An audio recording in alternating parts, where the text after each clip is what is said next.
This is Cogitations with Carl Hartman, minister at Main Street Church of Christ in Lockney.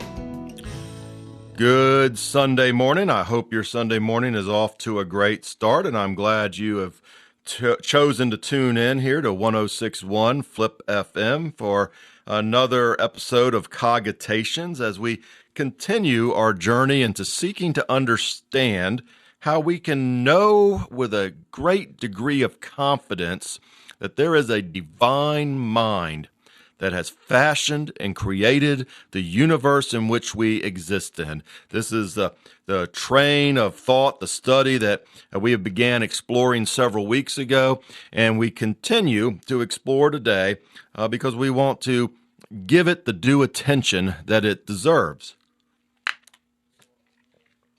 Where we left off last Sunday, and we kind of paused maybe a little bit short of the time for the program because we were sitting at looking at the third fact to present, and that's that us human beings possess a unique nature. And of course, there's two options on how we came to be, how all of life came to be, and that was either evolution or a divine creator. And we talked a little bit, just briefly, on the two laws of biogenesis, which tells us right off the bat that evolution cannot be the answer because it violates those two laws. All life comes from pre-existing life, and all life reproduces after its own kind. The theory of evolution violates those laws. Therefore, like any theory that violates any law, it needs to be crumbled up and thrown in the trash can. But for some reason, they cling because the only other answer that is there that violates no laws is God. However you call him, however you label him, we're not going to get into that yet, but we are eventually. The divine mind, a divine being, one who is not defined by matter or energy, but is something else entirely. Therefore, the laws that govern matter and energy do not apply to that being. After all, it's that being that created matter and the process in which matter can be converted in its destruction to energy. So, we left off with 5 key points when considering human beings and considering the theory of evolution. And see, evolution a lot of times when it shows its little trees of evolving, it never really considers a couple of factors. First of all, in order for this tree to work, regardless of the species, whether it's humans or something else, you have to have the same link. You see, they have links in the chain. You know, we talk about in humans a lot of time, the missing link, right? But you have to have a link in the chain. I can tell you the missing link, it's reason. They're missing reason. So in order for one of these links in the chain to reproduce, you have to have at least 2 independent evolutions happening where you have the same link produced at the same time. That's the second point. So you have to have the same link, and those 2 links have to exist at the same time. Now, consider our planet. Our planet is pretty huge. Yeah, there's bigger planets, there's smaller planets, but our planet is pretty huge. Even in a society in which we have cars and airplanes and trains and all kinds of mechanical means to transport ourselves around the globe, it's still enormous. It took me 14 hours of just airtime, not to mention layovers at various places to get to the other side of the globe once. Imagine just your only conveyance is walking. I'm broadcasting here from Floydada, but I actually live in Lockney. And if I decided to set out one day and leave Lockney and walk to Plainview, taking the average speed in which a healthy adult can walk, it would take me 3 hours to cover that 15 miles to just get to the edge of Plainview, much less to Walmart on the other end. That would take me 5-6 hours to get there, walking. And so our planet, especially when you're just relying on your feet, is a ginormous place. So not only do we need two entirely different evolutionary tracks going, even though they're going through the same cycles, supposedly, you have to have the same links appearing at the same time in the same place on the planet. Because if one link came to be in Asia and even put the other one in Europe, they're never going to cross paths in their lifetime. So thus that link would end there. So we have to have the same link at the same time in the same geographical place on our planet. Let's throw another curveball in there. They need to be the opposite gender. They need to be the opposite biological gender. So you need the same link evolving at the same time in the same place, producing opposite genders in order for them to mate, to continue offspring of that link that would then evolve, and you'd have to have multiple ones evolving at the same pace, in the same place, at the same time of different genders in order to keep it going. And here's another factor. They have to actually be attracted to each other. You walk through the mall as a young adult and people of the opposite gender are passing you by. Do you feel an attraction to all of them? No. They have to be actually attracted to each other for the purpose of mating and reproducing and not see the other individual as food. Because in the evolutionary process, we are talking about links that don't have the intellectual development that we as humans have based on their theory of progression. So they're just running on base animal instincts. Reason and intellect in their theories hasn't taken hold yet. Another scenario in which the numbers, the odds are so astronomically ginormous that it's labeled as impossible. It's impossible for those 5 key points to manifest themselves the same link, the same time, the same place, opposite genders, and actually attracted to each other. Let's consider the unique nature of humans. All right? And the human being is comprised of 3 fundamental aspects. This is what gives us our very unique nature. And those 3 aspects are the body, the spirit, and the soul. The body, the spirit, and the soul. Now, you might sit there and scratch your head for a second and be thinking, well, wait, isn't spirit and soul the same thing? And oftentimes, even within religious circles, we use those interchangeably, but in fact, spirit and soul are not the same thing. Consider, for instance, Hebrews chapter 4 and verse 12.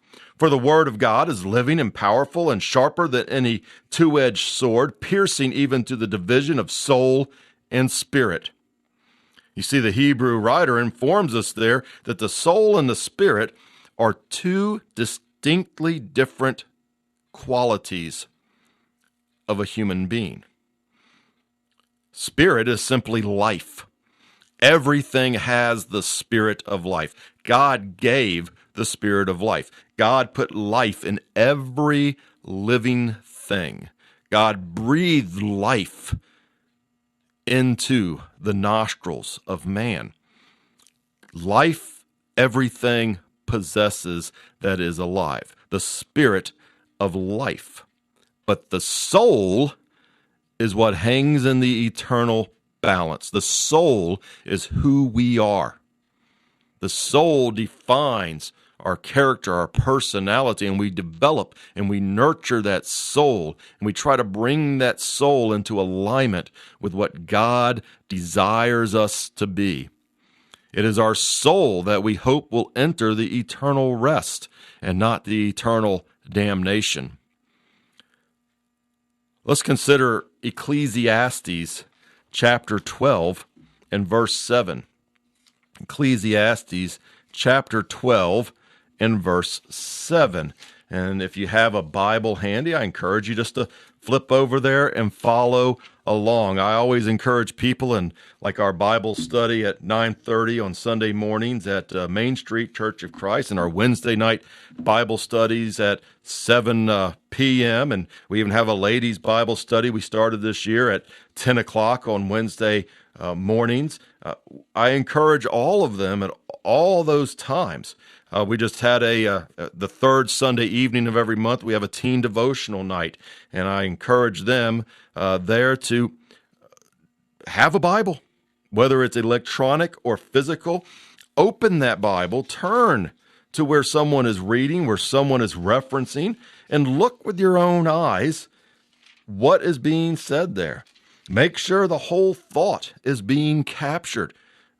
We look at chapters and verses a lot. Sometimes you got to back up to the beginning of a sentence because it may not begin in that verse, or look at the whole paragraph. So let's consider Ecclesiastes 12:7 and get back from that slight divergence back into the text here. Then the dust will return to the earth as it was, and the spirit will return to God who sent it. And so here in this one verse, we see two of those aspects. Soul is not mentioned here, but the body and the spirit. You see, the body is going to return to the dust. It's from the dust of the earth God formed man. There in Genesis 1 and Genesis 2 tells us about this formation process. And so that body, and we know it, sometimes graves are excavated and decay takes place, but given time, the body is going to break down and it's going to return to the base elements. It's just going to be dirt. The spirit, however, that spark of life that was given by God, returns to God who gave it. But the soul still hangs in the balance. Now let's consider also an understanding these three elements from a biblical sense. 1 Peter chapter 1 and verse 9. 1 Peter chapter 1 and verse 9. Now, I'm not going to back up and begin at the beginning of the sentence, but just note, and I'm going to scan and make sure I'm telling you correctly, this sentence begins in verse 6. So verse 6, 7, 8, and 9 is one continuous sentence. The end of the sentence in verse 9, receiving the end of your faith, the salvation of your soul. You see, that's the element of us as individuals that we are hoping and are seeking after God, and our obedience to his will enter in to that salvation, to take part in the inheritance that is talked about in the sentence prior to the one that begins in verse 6. And so we have this hope for our soul that is rested in the promises that are in Christ. So we have a body going to go into grave, body will decay, it'll return to dust. When we die, the Bible tells us man is destined to die once and then the judgment. When we die, the body goes however we bury it, cremate it, whatever we do with it. The spirit returns to God, that spark of life to God who gave it. But our soul is hanging in the balance. And so we have these three very unique elements. And so a very famous verse that we quote oftentimes tells us what? About God. You see, God has a very unique nature. So let me ask you two things. We understand the body. We study the body.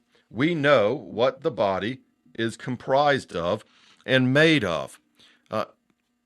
We can put it under the microscope. We can dissect living things. We can examine all the way down to the cells of the body and understand what the body is comprised of. But what is soul?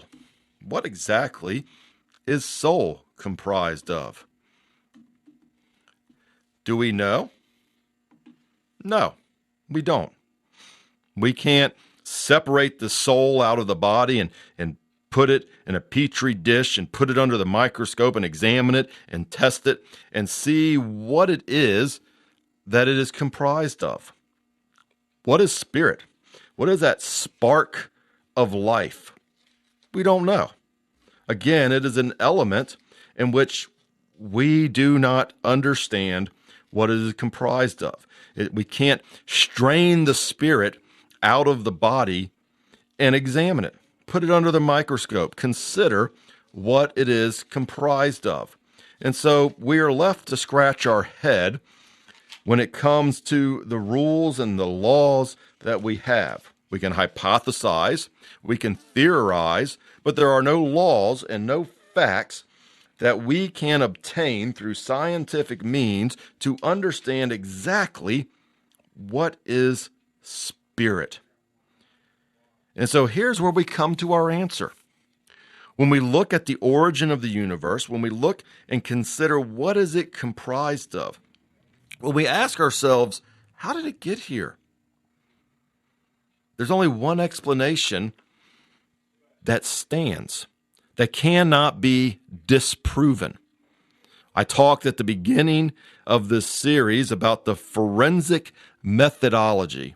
And a lot of times in the forensic methodology, you are not trying to prove, but disprove. You make a list of probabilities of how something came to be, and you begin to examine the evidence. And as the evidence disproves something, you scratch it off the list. Well, the biggest thing on the list that's offered, besides a divine creator, is the Big Bang for the formation of the universe and evolution for the causality of life. Both of those theories, as I explained with just a few laws, but there are tons that they violate, are crossed off the list when you examine the evidence. One other, for example, when it comes to the formation of us humans.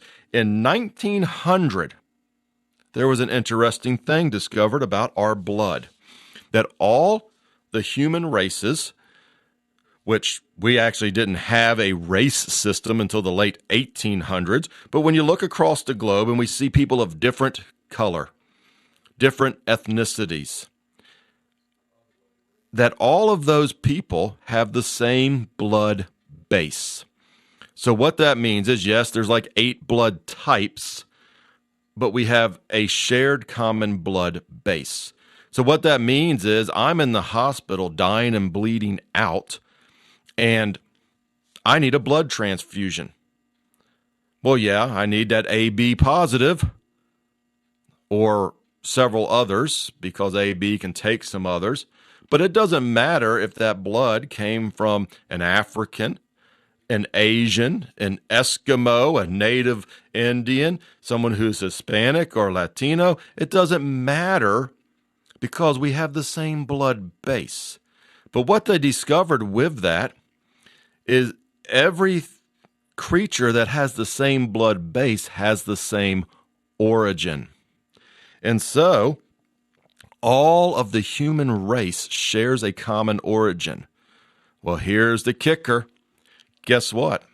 No primate, no monkey, no gorilla, nothing in the whole primate family that they say we share an origin with has the same blood base.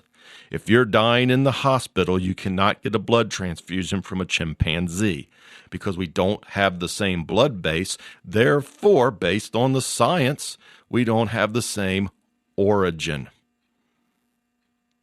The Bible tells us all nations of man are from one blood. We share a common blood base. God knew that. God designed it.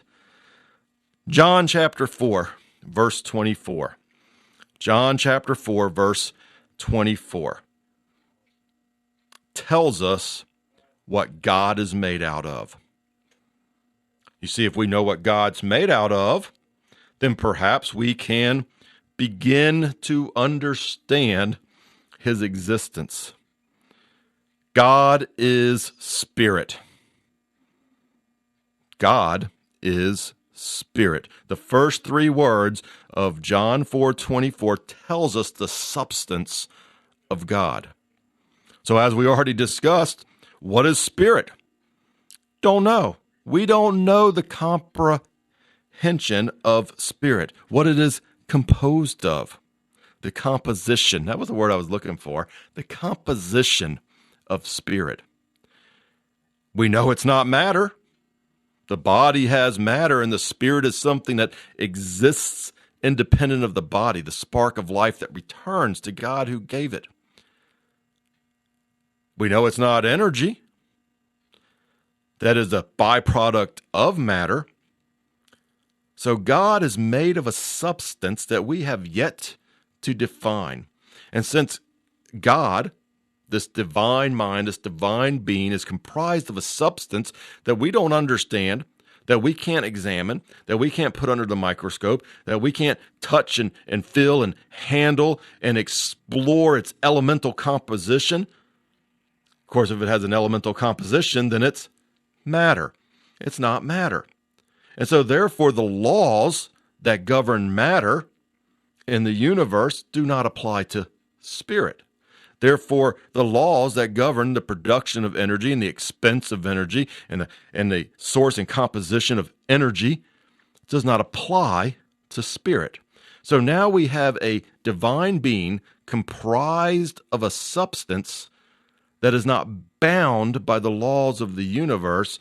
Therefore, we are left with a probability that we can't cross off the list. And so that's what we have. We have an explanation for the universe that cannot be discredited.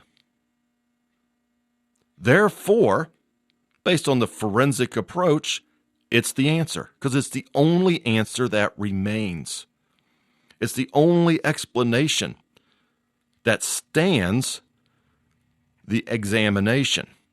Every other explanation that has ever been put forth has been eroded by laws and facts, by scientific truths, not scientific guesses, not scientific I thinks, but I knows.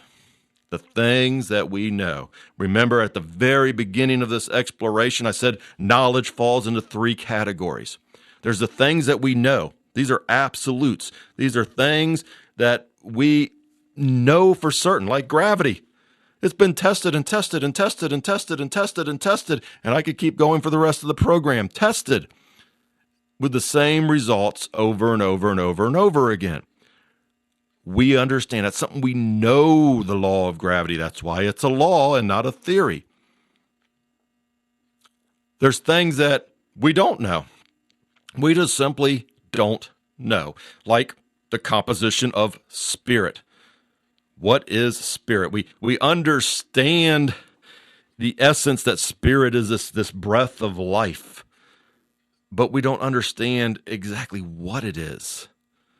What's its substance? We don't know. So there's things that we just don't know. We have no way, currently anyways, of knowing. And there's even things within the composition of our solar system and our universe that we simply don't know. My dad worked at the Air and Space Museum for a great number of years. My earliest memories to the end of ninth grade was hanging out at the Air and Space Museum. It was great having access before and after. And a lot of things would find their way to the dumpster when they were closing down an exhibit or something. And so I have some photos and pictures and stuff that came out of display cases and things. And they're just photographs. You can turn them over and it has the Kodak or whatever on the back. And it would be like, this gas cloud out there in space, or this other thing way out in the universe, and showing these pictures. And taped to the back would be the little explanation. And you know what almost all of them say? Artist concept. It's an artist concept. We don't really know what this looks like or that looks like. Although you can flip in a science magazine or a science book and they'll have a picture there, but pay close attention to the small print or maybe a note that's in the back of the book, and they'll tell you in very quiet voice, well, this is just an artist concept because we don't really have a picture of it, because we can't really see it in any kind of detail. It's just a point way out there, and this is what we think it is. You see, there's the things that we know for certain, the things that we don't know, but we don't know, and we admit that we don't know. But then there's the things we think we know, but we really don't know. And that's what gets us in trouble, is when we walk around thinking that we know this for certain. And we gave the example about the interior of the earth. What's beyond the crust? We've never drilled through the crust. We don't know. We don't have instrumentation that can give us any kind of sound details of what's on the other side. So based on what we observe, we make assumptions. We theorize. We've never been to the core of the earth, so how can we know for certain that it's this composition of nickel and iron? We don't know. We just have theories. We think we know. So let's look at the facts. Let's keep the facts before us all of our lives. Let's, with reason and with honesty, remember that quote from Einstein Sir Isaac Newton, that true scientists are not defined by their knowledge, but their character. To have the character to be honest with the facts. And that leaves us, as has been stated, with only one probability for the existence of the universe, one probability for the signs of design, one probability for the unique nature of mankind, and that is a God who fashioned it all. I thank you for tuning in this Sunday morning and spending this time with us today, and I hope you join us again next Sunday morning at 9 a.m. on 106.1 The Flip FM for another session of Cogitations. Spend some time exploring the things that we've talked about over the last few Sunday mornings, the last few episodes of Cogitations. Consider the facts. Consider what we really, really, really know. Be honest about the things that we don't know. And leave alone the things that we don't know. And don't try to theorize and label as a fact what we don't know. Explore the scriptures. God reveals a lot about his creation. And we're going to pick up next Sunday with a little bit of that exploration in the scriptures. I thank you for joining us today. I thank you for tuning in. I pray that God blesses you, that God keeps you, that God encourages you over this week. And I look forward to sharing some more thoughts with you next Sunday morning here on Cogitations. Tune in next Sunday at 9 for another edition of Cogitations with Carl Hartman, minister at Main Street Church of Christ in Lockney.